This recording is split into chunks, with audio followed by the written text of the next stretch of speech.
राष्ट्रप्रवाह Vidarbha news में आप सभी का स्वागत है। मैं मनन व्यास और आज की देखते हैं ताजा खबर।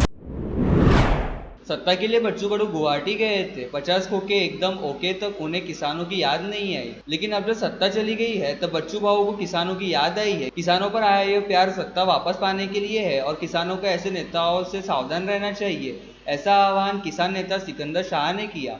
किसानों की समस्याओं को लेकर प्रहार जनशक्ति पार्टी के संस्थापक और पूर्व विधायक बच्चू कडू ने अमरावती जिले के गुरुकुंज मोजरी की अनिश्चितकालीन भूख हड़ताल शुरू कर दी है। कडू ने साफ कहा है कि जब तक उनकी सभी मांगे पूरी नहीं हो जाती तब तक वे आंदोलन जारी रखेंगे। उनके इस धरने ने सभी का ध्यान खींचा है। इस बीच यवतमाल के किसान नेता सिकंदर शाह ने उनकी आलोचना की है और सवाल उठाया है कि क्या गुवाहाटी जाते समय उन्हें किसानों की याद नहीं आई। बच्चू कडू किसान विरोधी नीतियों को लागू करने वाली सरकार में शामिल थे।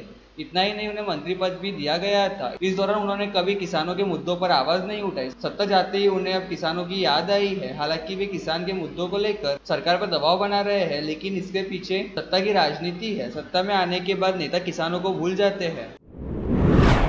नागपुर में कई हुक्का पार्लर नियमों का उल्लंघन कर चल रहे हैं। पुलिस ने सोमवार रात शंकर नगर इलाके में निम्बस हुक्का पार्लर पर छापा मारा। यहाँ उच्च वर्गीय परिवारों की युवतियां हुक्का पीती देख पुलिस हैरान रहेगी। पुलिस ने इस हुक्का पार्लर के संचालक समीर शेख के खिलाफ मामला दर्ज किया है।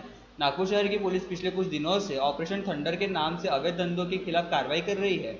सोमवार रात को पुलिस ने शंकर नगर स्थित निम्बस लाउंज हुक्का पार्लर पर भी छापा मारा। मादक पदार्थ निरोधक हस्ते द्वारा की गई कार्रवाई में हुक्का पार्लर संचालक के खिलाफ अंबाझरी थाने में मामला दर्ज किया गया है। दिलचस्प बात यह है कि इस छापेमारी के दौरान पुलिस ने संभ्रांत परिवारों की लड़कियों को भी धूम्रपान करते हुए पकड़ा। पुलिस के मुताबिक छापेमारी सुबह 3 बजे की गई। दरअसल पुलिस को गुप्त सूचना मिली थी कि यह पार्लर पूरी रात अवैध रूप से चलाया जा रहा है। साथ ही यह भी सूचना थी कि यहाँ संभ्रांत परिवारों की लड़की और अपराधी प्रवृत्ति के युवक जुटते हैं। इस दौरान पुलिस ने छापा मारा तो हुक्का पार्लर का दरवाजा अंदर से बंद था, लेकिन अंदर का नजारा चौंकाने वाला था। पूरा हुक्का पार्लर ग्राहकों से भरा हुआ था और वेटर उन्हें तंबाकू के अलग अलग फ्लेवर वाले हुक्के परोस रहे थे। अमरावती जिले में शिवसेना ठाकरे गुट को बड़ा झटका लगा है। पूर्व शिवसेना जिला प्रमुख सुनील खराटे मंगलवार को भाजपा के प्रदेश अध्यक्ष चंद्रशेखर बावनकुळे की मौजूदगी में भाजपा में शामिल हो गए। इसे ठाकरे गुट के लिए बड़ा झटका माना जा रहा है। सुनील खराटे ने बडनेरा विधानसभा क्षेत्र से युवा स्वाभिमान पक्ष के रवि राणा के खिलाफ चुनाव लड़ा था, लेकिन उन्हें हार का सामना करना पड़ा था। उन्होंने कहा, जब मैं विपक्ष में था तब मेरी आवाज को नजरअंदाज किया गया। हालांकि भाजपा में शामिल होने के बाद मैं इस मुद्दे पर ठोस कदम उठाता रहूंगा। भाजपा में शामिल होने के समय कार्यकारी अध्यक्ष रविंद्र चौहान और अन्य नेता मौजूद थे। सुनील खराटे ने कहा कि उन्होंने भाजपा के स्थिर नेतृत्व, विकासोन्मुखी नीतियों और देशभक्ति की विचारधारा के कारण भाजपा में शामिल होने का फैसला किया। पाला बदलते समय सुनील खराटे ने शिवसेना नेतृत्व की आलोचना करने से परहेज किया। किसानों की मांगों को लेकर प्रहार जनशक्ति पार्टी के कार्यकर्ता आक्रामक हो गए हैं। प्रहार कार्यकर्ताओं ने पूर्णा मध्यम परियोजना के विश्रोली स्थित जलाशय में जल समाधि आंदोलन शुरू कर दिया, जिससे पुलिस व्यवस्था पर दबाव बढ़ गया है। बच्चू कडू पिछले 3 दिनों से गुरुकुंज मोजरी में भूख हड़ताल पर है। प्रहार के पदाधिकारियों का कहना है कि बच्चू कडू की भूख हड़ताल के समर्थन में कार्यकर्ता जलाशय में कूद पड़े। 15 से 20 प्रहार कार्यकर्ता पूर्णा डैम के जलाशय में खड़े होकर नारे लगा रहे हैं।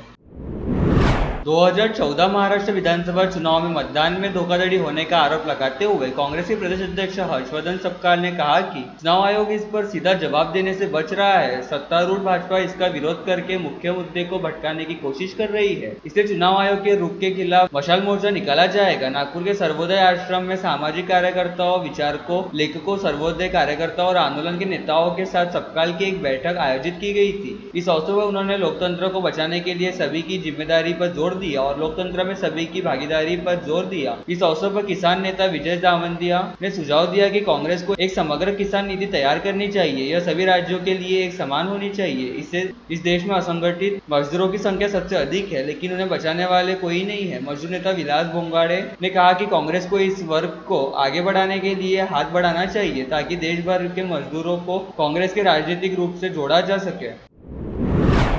सांसद बलवंत वानखेड़े ने आज दोपहर महापालिका के डॉक्टर आंबेडकर सभागार में शहर में सर्वत्र फैली गंदगी और अन्य समस्याओं को लेकर समीक्षा बैठक ली। अधिकारियों के जवाब और बहाने सुनकर सांसद वानखेड़े का पारा चढ़ गया, उनकी आवाज चढ़ गई। उन्होंने आग बबूला होकर अधिकारियों को जमकर खरी खोटी सुनाई। सांसद ने कहा कि शहर के बीचों बीच कचरे कूड़े के ढेर पड़े हैं, बारिश आज की है, बीमारियां, महामारी का अंदेशा होने वाला है। इसके बावजूद ढेरों ठेकेदार और सफाई कर्मी क्या कर रहे हैं, उन पर निगरानी करने वाले अधिकारी क्या कर रहे हैं आदि प्रश्न करते हुए वानखड़े काफी संतप्त हो गए थे। बैठक में पूर्व विधायक डॉक्टर सुनील देशमुख और कांग्रेस नेता विलास सिंघोले, बबलू शेखावत, मिलिंद चिमोट और अन्य पदाधिकारी भी मौजूद थे।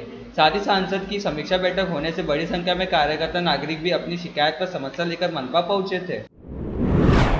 बडनेरा के पूर्व विधायक और शिवसेना उबाटा के जिले के प्रमुख नेता ज्ञानेश्वर दाने पाटिल ने आज दोपहर मुंबई शिवसेना भवन में पार्टी में प्रवेश किया। स्वयं पार्टी अध्यक्ष और उप मुख्यमंत्री एकनाथ शिंदे ने धाने पाटिल के गले में केसरिया दुपट्टा डालकर और हाथ में केसरिया झंडा देकर उनका पार्टी में जोरदार स्वागत किया। धाने के संग सैकड़ों पदाधिकारी शिवसैनिकों ने शिंदे गुट में प्रवेश लिया। धाने के साथ सुनील राउत, योगेश धर्माले, श्याम धाने, अन्ना उमक, बिजू लाया और शिवसेना तथा महिला आघाड़ी की अनेक पदाधिकारी शिंदे गट में शामिल हो गई है। गाड़गेनगर थाना क्षेत्र में घटित अभियांत्रिक छात्र के मृत्यु प्रकरण को फास्ट ट्रैक कोर्ट में चलाने वाले आरोपी को फांसी की सजा देने की मांग को लेकर मंगलवार 10 जून को मृतक छात्र की माता और बहन के साथ नेरपिंगड़ाई के ग्रामवासियों ने पुलिस आयुक्त अरविंद चावरिया से मुलाकात की। इस अवसर पर ज्ञापन सौंपते हुए आरोपी प्रतीक हिस्से के साथी को भी गिरफ्तार करने की मांग की गई। इसके अलावा जिस किराए के कमरे में मृतक छात्रा रहती थी उसके मालिक से भी पूछताछ करने की मांग की गई है। सोमवार दोपहर कन्हान नदी घाट पर एक युवक ने अपनी प्रेमिका की जलती हुई लाश पर कूदने की कोशिश की। गुस्साई भीड़ ने युवक की पिटाई कर दी। घायल युवक का कामठी के एक निजी अस्पताल में इलाज चल रहा है। घायल युवक की पहचान हनुमान नगर कन्हानताल पाशिवनी निवासी 27 वर्षीय अनुराग राजेंद्र मेश्राम के रूप में हुई है। पुलिस से मिली जानकारी के अनुसार हनुमान नगर कन्हानताल पाशिवनी निवासी अंशिका नितिन खोबरागड़े का उसी इलाके के युवक अनुराग से प्रेम प्रसंग चल रहा था। प्रेम में अवसाद के कारण अंशिका ने 8 जून को आत्महत्या कर ली। परिजनों ने कन्हान नदी तल में अंशिका का दाह संस्कार शुरू कर दिया। इसी बीच अनुराग नशे की हालत में वहां आया। उसने अंशिका के जलते शरीर पर कूदने की कोशिश की। नागरिकों ने अनुराग को लात गुस्सों और डंडों से पीटा। अनुराग घायल होकर बेहोश हो गया। इसके बाद परिजन वहां से चले गए। शहर के व्यापारी क्षेत्र सक्करसाद की छत्रपति खिड़की स्थित महावितरण की डीपी में आज सुबह अचानक आग देखी गई, जिसके बाद क्षेत्र में खलबली मच गई। समाजसेवी गोविंद दायमा ने इसकी सूचना एमएससीबी तथा अग्निशमन विभाग को दी। एमएससीबी ने तुरंत लाइट बंद की और दमकल कर्मियों ने फुर्ती से मौके पर पहुंच आग पर नियंत्रण किया। और लेटेस्ट न्यूज देखने के लिए राष्ट्रप्रभा चैनल को लाइक और सब्सक्राइब कीजिए।